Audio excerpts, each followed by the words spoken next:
이 땅에는 죄 짓지 않는 사람이 없기 때문에 누구나 죄책감 가질 수 있습니다. 예수 믿은 이후에 특별히 하나님의 절대적인 의에 비추어서 나와 내 하는 일들을 살펴보면 우리 안에 죄가 많다는 것을 더 많이 느끼게 됩니다. 무엇보다도 우리 안에 성령님께서 우리로 하여금 그 죄에 민감하도록 만드십니다. 때로는 내가 깨닫지 못할 때에도 내가 잘못된 일을 하거나 더러운 길로 행할 때에는 성령님께서 말할 수 없는 탄식으로 우리를 위해서 기도하고 계시기 때문에 그런 일들을 행할 때 우리 안에 영적인 눌림이 있게 되고, 그래서 우리로 하여금 깨닫게 하는 역사들이 있게 됩니다. 예수 믿고 난 이후에 동일하게 나타나는 현상 중에 하나는 우리가 죄에 대해서 민감해진다는 것이죠. 그 민감성과 동일하게 우리에게는 죄책감이라는 게 찾아옵니다. 그런 의미에서 죄책감이 꼭 나쁜 것은 아닙니다.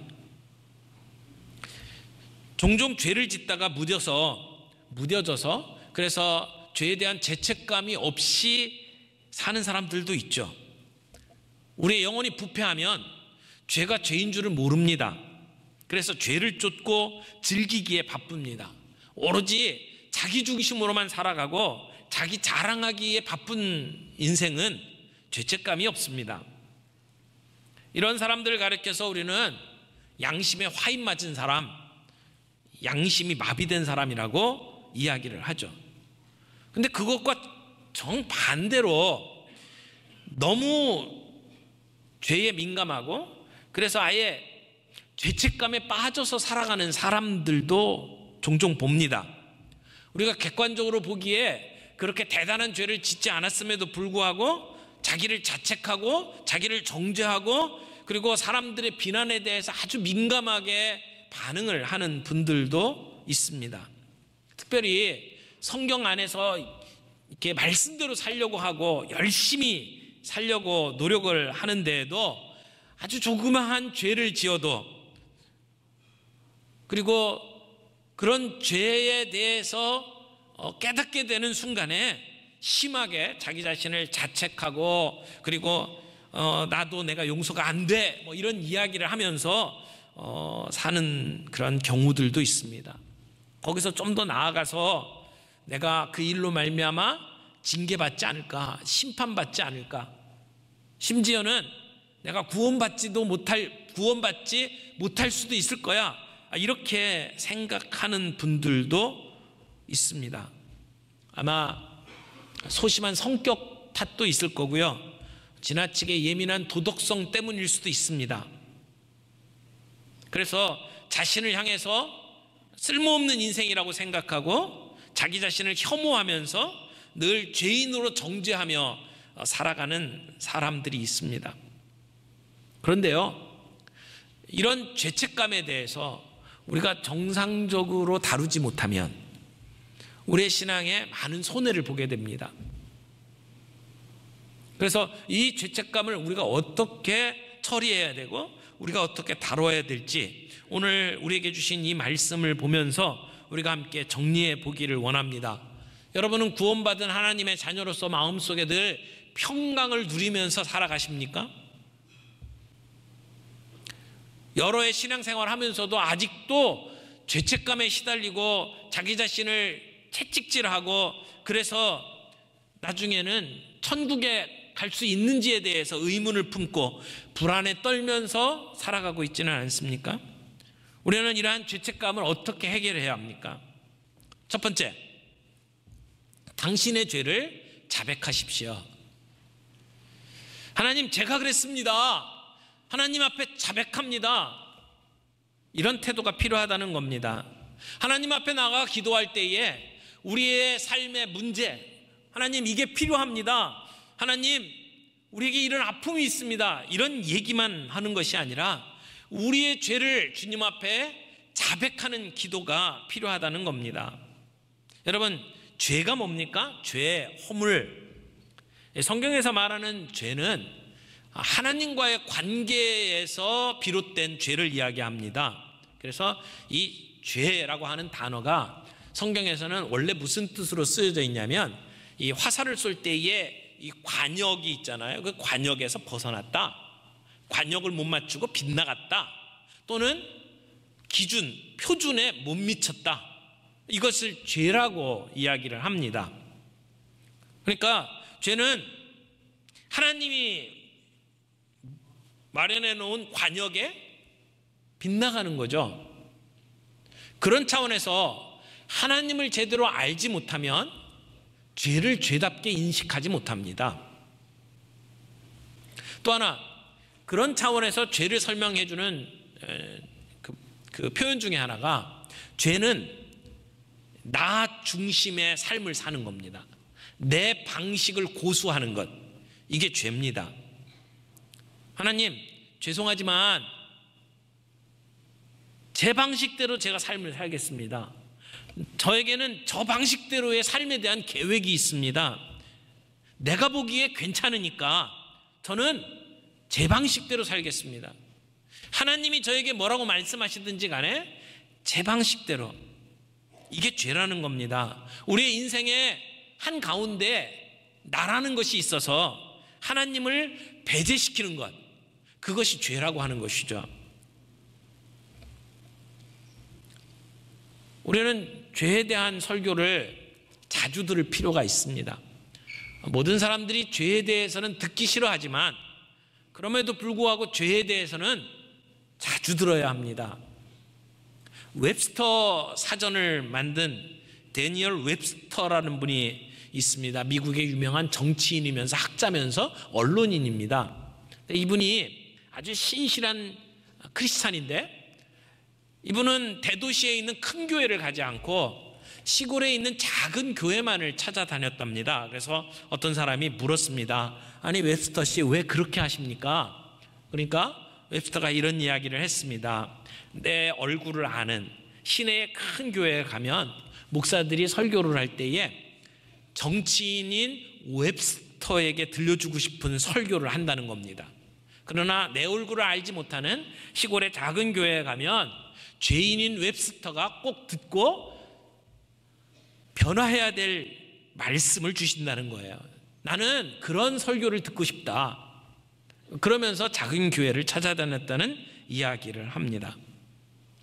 당신이 죄인입니다 라고 하는 설교를 우리는 들어야 합니다. 그 설교 앞에 우리는 나는 죄인입니다 라고 하는 고백을 해야만 합니다.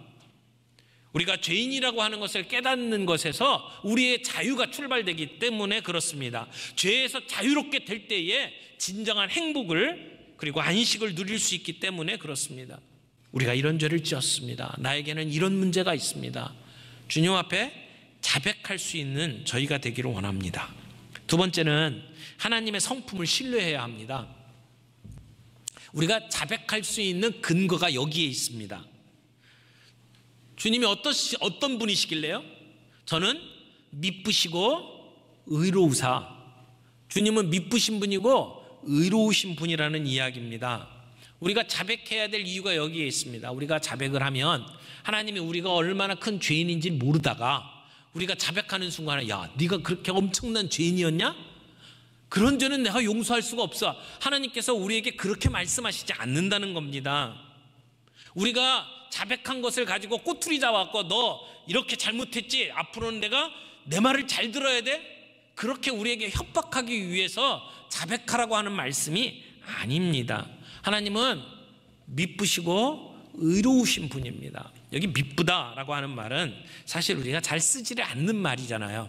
그래서 이 말을 잘 이해를 못하시는 분은 미쁘다라고 하는 말을 들으면 이게 오자인가 보다, 이게 뭔가 잘못된 말인가 보다 생각을 하실지 몰라요. 어떤 분들은 이쁘다 이렇게 읽으시는 분들도 있습니다만은, 미쁘다라고 하는 말은 믿을만하다라는 말이에요. 영어로 faithful이라고 하는 단어로 번역이 됩니다. 그러니까 믿을만하고 신실하고 의지가 되고 이런 뜻이 이 미쁘다라고 하는 말입니다. 그러니까 주님은 믿으실 수 있는 분이다라고 하는 이야기죠. 여러분, 하나님은 믿을 만한 분이십니다. 아멘? 믿을 만한 분이에요. 한번 약속하면 절대로 변개하지 않는 분입니다. 특별히 믿을 만하다라고 하는 이 미쁘다라고 하는 말은 하나님이 우리에게 맺으신 언약과 늘 관계를 맺고 있어요. 하나님이 우리에게 언약을 맺고 약속을 하셨잖아요. 그럼 그 약속을 반드시 이루시는 분이에요. 구약에 하나님이 약속을 하실 때, 아브라함과 약속하실 때에도 어떻게 약속을 하시냐면 짐승을 잡아가지고 이렇게 쪼갭니다. 그리고 그 사이로 지나갑니다. 그러면서 언약을 맺으시거든요. 하나님께서 약속을 맺으실 때 이 약속을 반드시 지킨다, 안 지키면 이렇게 죽는다, 이렇게 말씀을 하시면서 약속을 지키시는 분이에요. 그러니까 믿을 만한 분이잖아요. 또 하나, 내가 가서 이런 얘기를 했는데 그 문제를 해결할 수도 없는데 가서 얘기하면 어떻게 돼요? 아무런 소용이 없잖아요. 그런데 우리 주님은 우리가 죄를 고백하면 용서해 주실 수 있는 능력이 있으신 분이에요. 신약 성경에 보면 예수님께서 많은 병자들을 고치실 때 사람들이 막 운집해 있잖아요. 그런데 그때 중풍병 걸린 사람을 4명이 들고 예수님께 옵니다. 근데 들어갈 수가 없어요. 그래서 빙글 돌아가지고 지붕 위로 올라가서 지붕을 뜯어냅니다. 그리고 그 지붕 위에서 그 병자를 내렸죠. 근데 그때 예수님께서 그 병자에게 뭐라고 이야기를 하십니까? 내 죄가 사함받았다 라고 말씀을 하셨어요. 그러면서 그 주변에 있는 사람들에게 이렇게 이야기합니다. 내 죄사함을 받았느니라 하는 말과 일어나 걸어가라 라고 하는 말 가운데 어떤 게 더 쉽겠냐? 일어나 걸어가라는 게 훨씬 쉽죠. 그것은 사람들을 고치는 능력이 있는 것을 보여주는 겁니다. 그러나 내 죄사함을 받았다, 이건 하나님만이 할 수 있는 거거든요. 그런데도 불구하고 주님은 인자가 땅에서 죄를 사하는 권세가 있는 줄 너희에게 알게 하리라. 그러면서 그에게 네가 죄사함을 받았느니라, 그리고 일어나서 내 침상을 가지고 집으로 가라, 그렇게 말씀을 하셨어요. 그냥 병만 고쳐주신 게 아니에요. 죄사함의 권세가 있는 것을 보여주신 것이죠. 만약 죄의 용서를 하시지 않고 죄 용서함 없이 그냥 몸만 고쳐주셨다, 그러면 어떤 일이 벌어지죠? 그는 늘 죄책감으로 힘들어했을 겁니다. 고민하면서 살아갈 수밖에 없었을 것입니다. 주님은 죄로부터 포로된 우리를 해방시키는 메시아이십니다. 포로된 자를 자유케 하시고 억눌린 자를 풀어주시고, 그게 메시아의 일 아닙니까? 오늘 주님은 메시아로 오셨다고 하는 사실을 우리들에게 보여주시는 겁니다. 그런 면에서 우리는 주님 앞에 우리의 죄를 고백해도 될 만한, 믿을 만한 분이십니다. 그런데 미쁘실 뿐만 아니라 그분은 의로우신 분입니다. 의롭다라고 하는 말은 공의롭다라는 말이죠. 공의롭다. 이 의는 하나님의 성품 중에 하나입니다. 하나님은 마음에 내키는 대로 행하시는 분이 아닙니다. 부당한 요구를 하시는 분이 아닙니다. 모든 일을 공평하게 하시는 분입니다. 그래서 너희가 죄를 지었다? 그러면 죄에 대한 대가를 치러야 된다. 그건 하나님의 말씀이에요. 그러므로 우리가 죄를 지은 것에 대해서 하나님 마음대로 그 죄 없애줄게, 그렇게 하실 수가 없으신 분입니다. 의로우신 분이기 때문에. 그래서 우리에게 예수 그리스도를 이 땅에 보내시고 십자가에 못 박혀 피 흘리도록 만드신 이유가 뭡니까? 하나님은 의로우신 분이기 때문에. 그래서 피 흘림이 없이는 하나님의 의를 만족시킬 수가 없기 때문에 하나님은 예수님을 이 땅에 보내시고 십자가에서 죽게 하심으로 우리를 구원하신 분입니다. 그런 면에 있어서 하나님은 미쁘신 분이고 하나님은 의로우신 분인 것을 우리가 명심해야 합니다.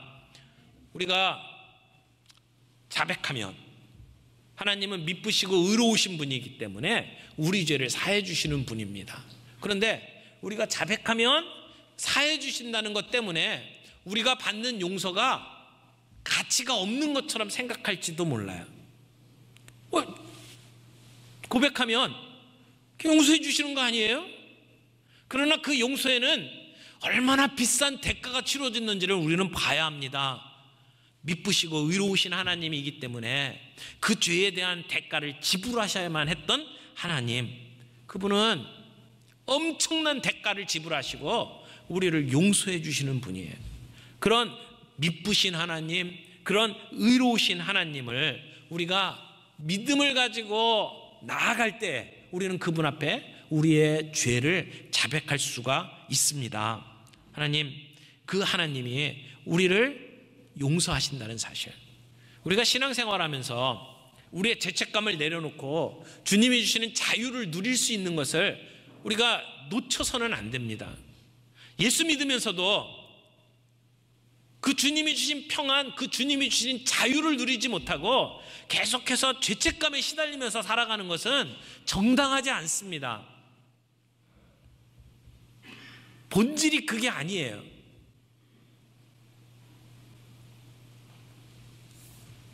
여행을 가면 늘 부딪히는 문제가 있습니다.